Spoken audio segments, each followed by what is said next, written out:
What is up, everybody? We are back here at King Film Sports for the NFL Week 2 betting locks and game picks.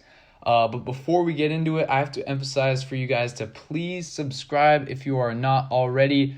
Only a small percentage of you guys are actually subscribed to the channel, so be sure to do that and like the video if you enjoy the content.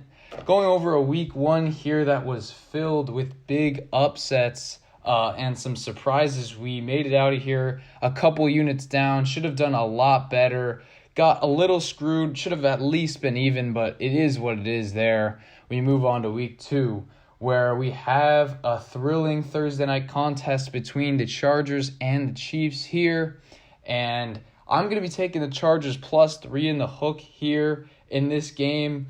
These two AFC West foes know each other really well, and the Chargers actually play the Chiefs very nicely. Early in the season last year, they went into Arrowhead and stole that game, won outright. I think there is a possibility that the Chargers could win outright here, but all I'm asking for is it to be a very close game, down to the wire, a field goal to win it at the end, either way. So I think they can definitely get that done.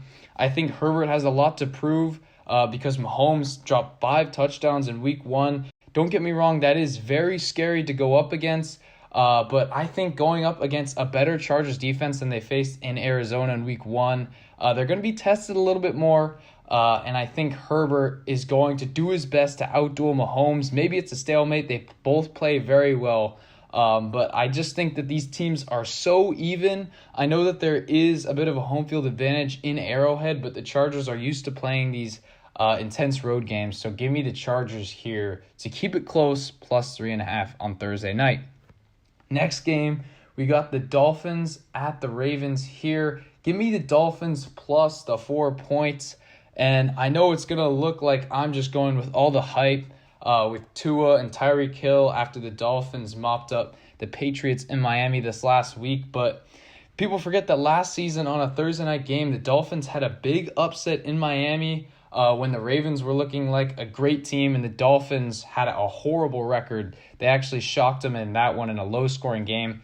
Dolphins have the antidote to Lamar Jackson in this offense, and I know that the Ravens played very well against the Jets, but they only scored 24 points. It was really the Jets' anemic offense that was the story of that game.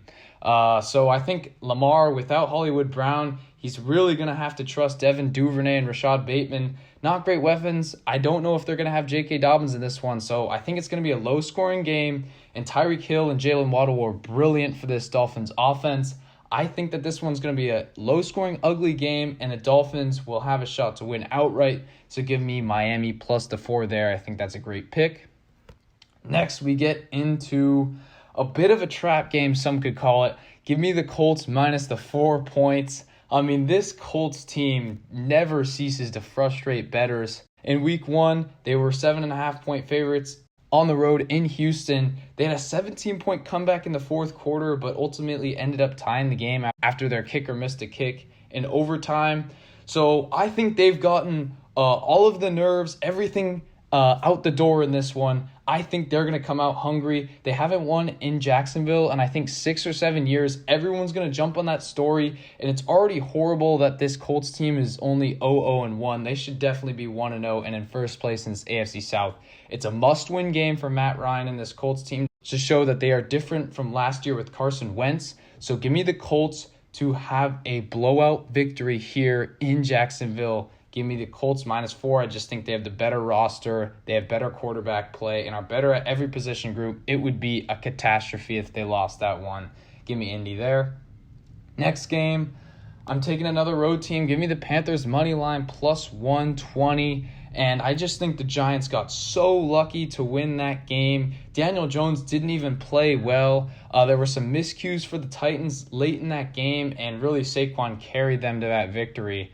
Whereas the Panthers mounted a great comeback in the fourth quarter. I think Baker Mayfield will play better in this game, and I just think that the Panthers have a better overall roster and talent, especially quarterback play in this one. So give me Carolina to pull off the upset. +120 here, great value in New York. Next game, we're taking the under 41 between the Patriots and Steelers, and I know this is a very low total, but it should potentially be in the 30s for these two teams. I mean, the Patriots, we were hearing all throughout camp and preseason how anemic that offense was, and it was even worse than expected. Only 7 points in Miami in that one. I know the Miami defense is good, but I think the Pittsburgh one could potentially be better, even though they won't have TJ Watt. The Steelers forced 5 takeaways last week, and they didn't even capitalize on them. Their offense seems to be the same as last year when they had Big Ben, this year with Mitch Trubisky. They only had 23 points last week, so I think they're going to have less in this one. New England's defense is great in its own right, so I just think you're going to get a 17-10 type football game in this one in Pittsburgh. We're praying for the under, and I think it's going to hit.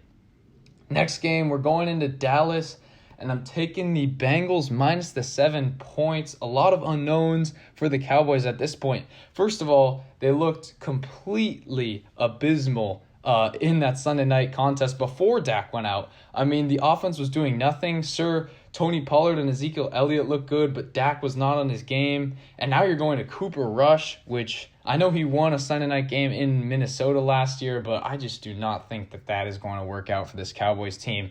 The Bengals are going to be in a bounce-back position in this one. They should not have lost that game. Joe Burrow, 5 turnovers. I think he's going to play a lot better, and I do not think this Dallas defense is very good. So give me the Bengals to get a blowout victory there. I like them even if Dak was playing to get the win, but only covering a touchdown when Cooper Rush is playing for the Cowboys, I just think that is a lock. So give me the Bengals to have a blowout victory in Dallas there.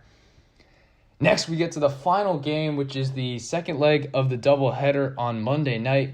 Give me the Vikings money line plus 110 in Philadelphia. I know Philadelphia played a good game, at least on offense last week against the Lions. Everything went their way. Jalen Hurts, an absolute masterclass. The Vikings, I had them plus 110 last week against the Packers at home, and they just completely dominated them. I know the Packers might be in shambles early on, especially on offense with no real receivers, but the Vikings clamped down, and Justin Jefferson had a day. So I think they're going to be able to run the ball all over this Eagles team as the Lions were able to do. And I think they will just be able to dominate this Eagles team unless Jalen Hurts absolutely carries them to the victory. So give me the Vikings there, a little bit of value as well at the plus 110 number. And with that, let me know what your guys' thoughts are on the locks down below. I have 7 of them here. Let's get back to our winning ways of last season. As always, be sure to like and subscribe, and I will see you all in the next one.